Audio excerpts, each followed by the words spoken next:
Jaren at Piang pinagkaguluhan ng mga fans sa Gateway Mall Show. Na siya namang ikinaiyak nitong si Piang Smith dahil ramdam niya ang pagtanggap sa kanya ng kanyang mga fans.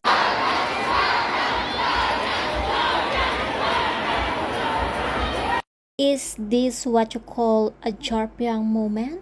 Gulat na gulat. Grabe naman kasi ang sigawan at hiyawan nga nitong mga fans ng Jarpiang. Piang and Jaren are overwhelmed by everyone's support and energy. Mapapansin nga natin dito guys sa video na ito na binulungan nga nitong si Jaren itong si Piang. Dahil nga sa bulong na yan, sumigaw ang kanilang mga fans na ikinagulat nga nilang dalawa. Napatago nga itong si Abab at makikita naman ang laki ng ngiti nga nitong si London Boy. They say the eyes never lie.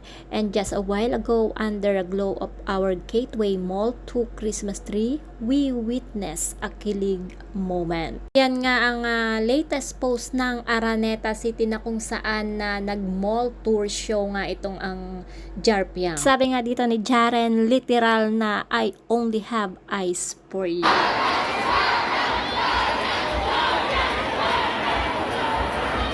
Crowd check, looks like Araneta citizens and Jarpiang fans. Grabe guys, dinagsa ng libu-libong fans ang Jarpiang sa kanilang mall show. Anyway guys, narito nga ang good news dahil #1 trending din ngayon sa X or Twitter ang Jarpiang Lights Araneta. Ano na guys, kayo ba ay humihinga pa lalo dyan sa mga Jarpiang fans? Congratulations sa napaka-bongacious na event nga na ito.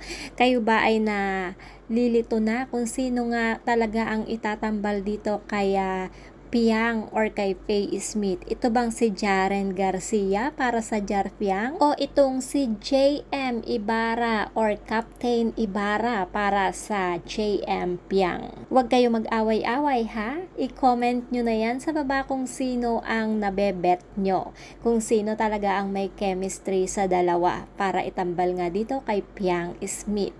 I-comment nyo na yan kung ano ang inyong mga reaksyon at kung ano ang inyong mga suggestion. I-comment down below. At kung di pa kayo nakasubscribe sa aking YouTube channel, kindly hit the notification bell para updated kayo sa aking ilalabas na video. Maraming salamat, ingat po ang lahat, and God bless.